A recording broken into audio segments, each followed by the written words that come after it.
Department of Social Welfare has the crucial role of integrating disadvantaged, vulnerable, and disabled individuals into mainstream society.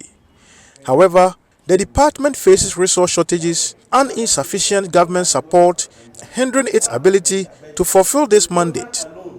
When we are talking about the vulnerable, what are we talking about? We are talking about our children, the aged, the disabled persons, women, and so forth. Our challenge here concerning this, our mandate, is that we don't have enough resources to do certain things for them. When we are talking about the disabled persons, for instance, the government gives them 3% of the common fund to support all their activities, but that is not enough.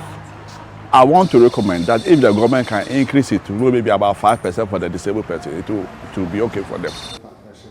To help address some of the operational capacity limitations and resource constraints faced by the social welfare, the European Union-funded Twin Cities Sustainable Partnership Project has supplied it with some office equipment. We provided them with computer and also a printer. They had the printer, but they said the cost of buying the toner, the cartridge was very expensive. So we have to provide them with cost effective, so that we are talking about sustainability, something that they can operate within their budget. So we bought a printer for them, and also we reconditioned their conference room. That is where persons living with disability, they meet to discuss, and also purchase them with chairs, so that when they come to meet, they have a place to sit to discuss their issue. Why? Because when we come to recent development, data is very essential, and for any department to be able to formulate policy or evidence-based decision making, we need the data. So we need data as to the number of people that has been abused based on domestic violence. How many are males, how many are females? When it comes to child support, social welfare issues, what are the issues? What are the emerging issues that are coming? What can we do so that we can curb all those social vices that are happening? Based on that, we have to support them through this project to equip them. The Twin Cities and Sustainable Partnership Project support has today been also extended to the Western Regional Office of the Social Welfare, which office over the years has been so much deteriorated, but today it has been renovated and painted. And more importantly is this ramp that the Twin Cities has been able to actually erect over here for disabled who have always had a difficulty in accessing such an important service center for them. And they, together with managers of this facility, have been so much happy for what has been done by the Twin Cities Sustainable Partnership Project. As a physically challenged person, I always face difficulties when I am coming here.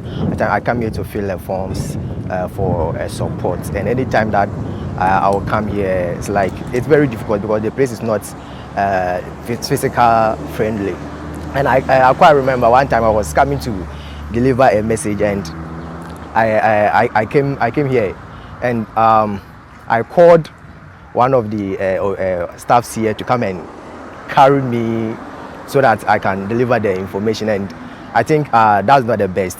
So doing this ramp over here will help me a lot to deliver messages and then letters and whatever. So I'm very, very, very grateful. We all the disabilities, all of us using wheelchair, we are much grateful for constructing this for us. So. In fact, we've been coming here for past years, and this place at once it was not accessible. But now we thank Twin City Sustainable Partnership that they have done this ramp for persons with disability. In fact, it will go a long way to help persons with disability, even not persons with disability alone, but it will also help old ages and other things to come here frequently to do their own business and other things. Thank you, STMA. Thank you, European Union. When we look at the Disability Act, it is provided in the Disability Act that all government structures should have access to the disabled persons. But when you go to even the social welfare offices, the district assemblies, you realize that this access to the disabled is lacking, non-existent.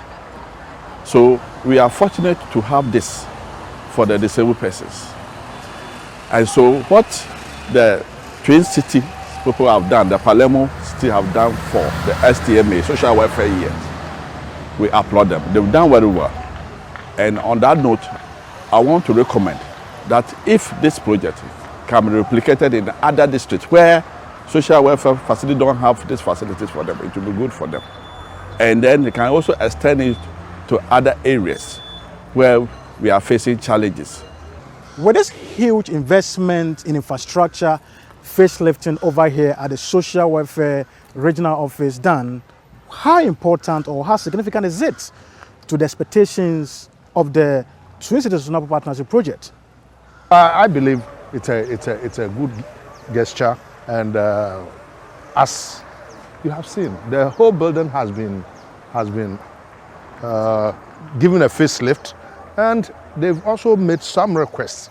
And as an assembly, we are going to look into that and then see how best we can also support them. The Twin Cities Sustainable Partnership Project also provided support to the Domestic Violence Unit of the Western Regional Police Command, donating office equipment and overseeing a complete renovation of their offices. Yeah, sincerely, this is an added support to whatever the police administration is doing. And as you know, the list of equipment that we have just received, as expressed earlier on, will add to our quality of service to people or members of the public who access this very facility. I'm talking about domestic violence and a victim support unit. We always would like this very unit have a wider client-oriented approach. So this equipment obviously will enhance their work and also, speak some kind of welcoming to people who access this facility than the condition in which it was before.